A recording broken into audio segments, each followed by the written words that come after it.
شادی کے لیے کیا لڑکی کی تصویر کو بھیجا جا سکتا ہے؟ اور اگر کسی کی نماز قضا ہو تو کیا وہ نماز شب پڑھ سکتا ہے؟ ان سوالوں اور اس کے علاوہ اور بھی سوالوں کے جوابات کو جانیے اس ایپیسوڈ میں۔ بسم اللہ الرحمن الرحیم۔ دوستوں السلام علیکم۔ سبیل کمنٹ کے اس نئے ایپیسوڈ میں آپ کو خوش آمدید کہتے ہیں۔ 11 ذی-القعدہ امام رضا علیہ السلام کی ولادت باسعادت کا دن ہے۔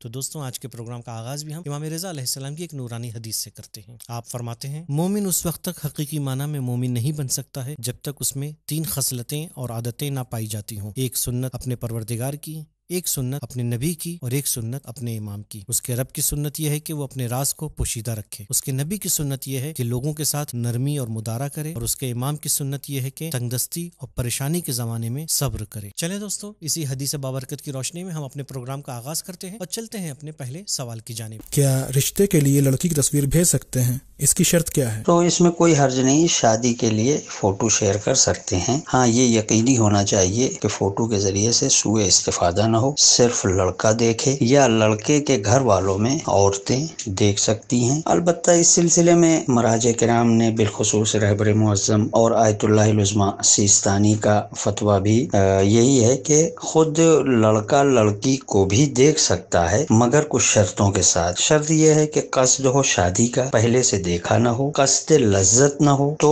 دیکھ سکتے ہیں، کوئی حرج نہیں ہے۔ البتہ حدود تک بیان کی ہیں کہ کس حد تک دیکھا جا سکتا ہے۔ ہاتھ دیکھ سکتے ہیں، چہرہ دیکھ سکتا ہے، بال دیکھ سکتا ہے، بلوا کر آواز سن سکتا ہے، یہ ساری چیزیں وہ کر سکتے ہیں، مگر وہی شرط یہ ہے کہ لڑکا شادی کی نیت سے یہ کام کر رہا ہو۔ دوستو جیسا کہ میں نے پہلے بھی کئی بار کہا ہے اور پھر کہتا ہوں کہ شادی زندگی کا ایک اہم فیصلہ ہے۔ یہ فیصلہ پوری سوجھ بوجھ اور غور و فکر کر کے لینا چاہیے۔ ایک اچھے لائف پارٹنر میں کیا خصوصیت ہوتی ہیں اور ایک اچھے لائف پارٹنر کی کیا کرائیٹیریا ہیں، اسے جاننے کے لیے آپ ہماری اسپاؤس سلیکشن والی سیریز کو ضرور دیکھیں اور خود بھی دیکھیں، اور وہ آپ کے دوست کی جو شادی کرنا چاہتے ہیں حال فی الحال میں، انہیں بھی ضرور ریکمینڈ کریں۔ اگر کسی کی واجب نمازیں بہت زیادہ قضا ہو گئی ہوں تو کیا وہ نماز شب پڑھ سکتا ہے یا پہلے قضا کو ادا کرے؟ وہ افراد جن کی نماز یومیہ قضا ہے، اگر وہ نماز شب پڑھنا چاہتے ہیں تو کوئی مشکل نہیں ہے، اس لیے کہ نماز شب کا اپنا ایک مخصوص وقت ہے، اور وہ نمازیں جو قضا ہو گئی ہیں ان کا کوئی مخصوص وقت نہیں ہے، جب چاہے آپ اس کو ادا کر سکتے ہیں۔ لہذا نماز شب اپنے وقت پہ پڑھیں اور کوشش کریں کہ جو نمازیں قضا ہو گئی ہیں وقت نکال کے ان نمازوں کو پورا کریں۔ پروردگار ہم سب کی مغفرت فرمائے اور ہمارے اعمال کو قبول فرمائے۔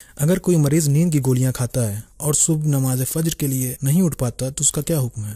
دیکھیے، یوں تو دیکھا جائے تو انسان کبھی کبھی ٹیبلٹ نہ کھائے تب بھی غفلتوں کی وجہ سے وہ سو جاتا ہے، نماز اس کی قضا ہو جاتی ہے۔ تو جب بھی یعنی اس متوجہ ہو، اگر طلوع آفتاب سے پہلے تو فوراً بیدار ہو کر نماز پڑھے، اگر نہیں تو پھر وہی نماز اس کی قضا ہوگی۔ یہی صورت ٹیبلٹ کی ہے کہ اگر کھا کر سو جائے تو جب بھی وہ بیدار ہو، اگر طلوع آفتاب سے پہلے ہے تو وہ نماز ادا پڑھے گا، اور نہیں تو وہ نماز قضا پڑھے گا۔ دوسرے یہ کہ روایتوں میں ہے کہ نماز قضا نہ کرنے کی بڑی تاکید ہے، اور صبح جو رحمت پروردگار، نعمات الہی بڑھتی ہیں، وہ خاص طور سے نماز صبح کے بعد انشاءاللہ خدا ہم سب کو ان نعمات سے مستفید کرے اور ہم سب توفیق پیدا کریں کہ نماز وقت سے پڑھیں۔ اور جس برادر عزیز نے سوال کیا اس کا بہت اچھا پوائنٹ ہے کہ کم سے کم اسے توجہ تو ہے کہ ہماری نماز قضا ہو رہی ہے۔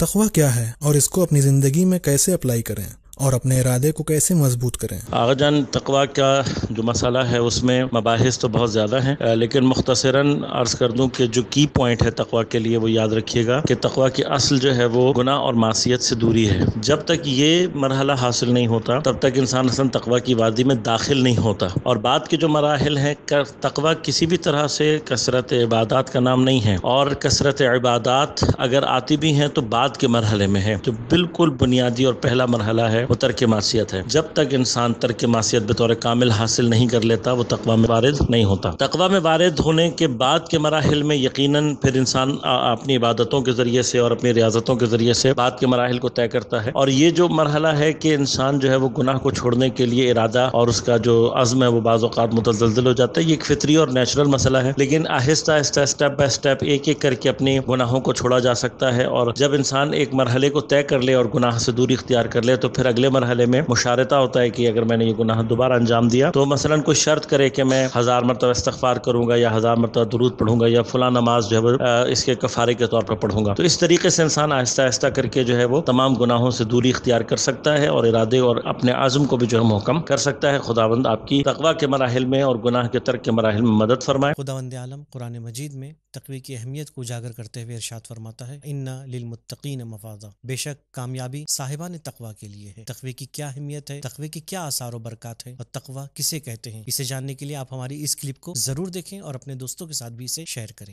تو دوستوں یہ تھا ہمارا آج کا پروگرام. امید کرتے ہیں آپ کو یہ پروگرام پسند آیا ہوگا. اگلے ہفتے پھر آپ سے ملاقات ہوگی.